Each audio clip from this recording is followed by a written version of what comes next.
kind of getting into the meat and potatoes of simplicity of what's really going on here. And I know this really bothers a lot of the sovereignty movement groups because they're a little bit delusioned on the fact of what sovereignty are they trying to promote.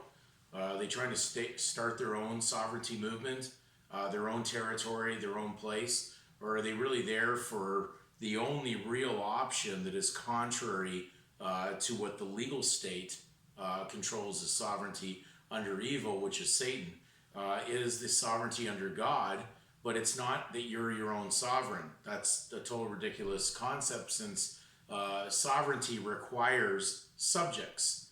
So if you think you're a sovereign, that doesn't make any sense because then who would be your subjects? We're either owned by the state, the legal state of man, which is governed under Satan, or we're basically owned by God as his creation and therefore under his son Jesus Christ as the ultimate sovereign and king.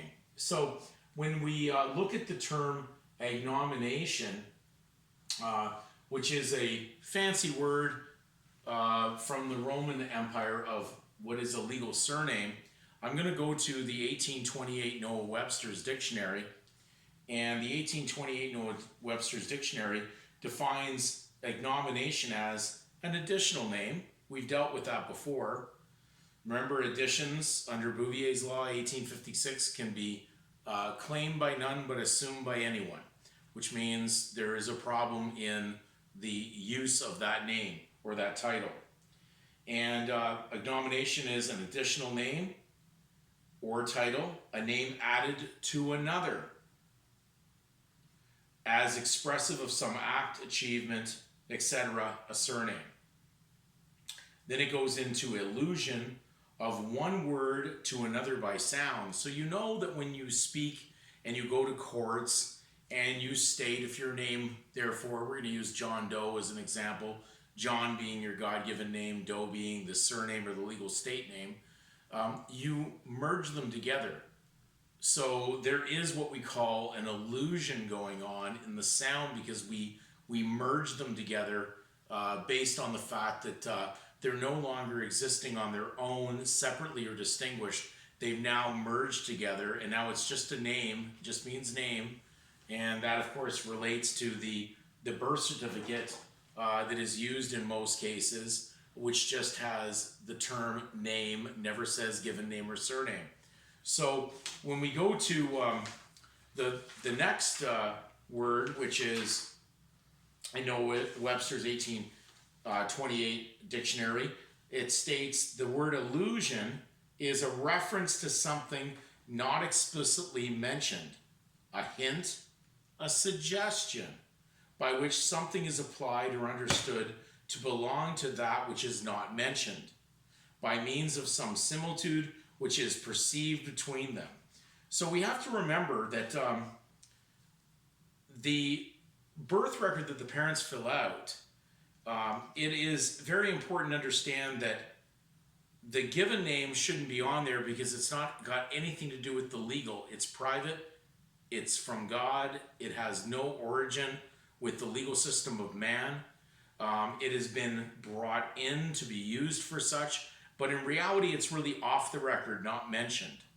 And then when the surname is brought in, the legal state surname, that is basically where the hint or the suggestion comes in, what we call the allusion. So we can go further in Noah Webster's 1828, and we go to the word allude. And allude is Latin, to smile upon or make sport with, of ad or ludo, to play. Now we're into the play. Now we're into the make-believe.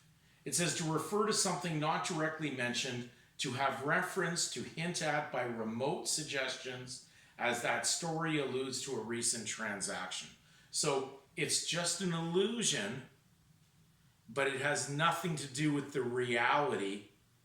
But unfortunately, because of the fact that we decide to participate in it, we make it factual, we make it reality, because we consensually join to be a member in this illusion of this legal state name that belongs to a side that has nothing to do with a covenant with God.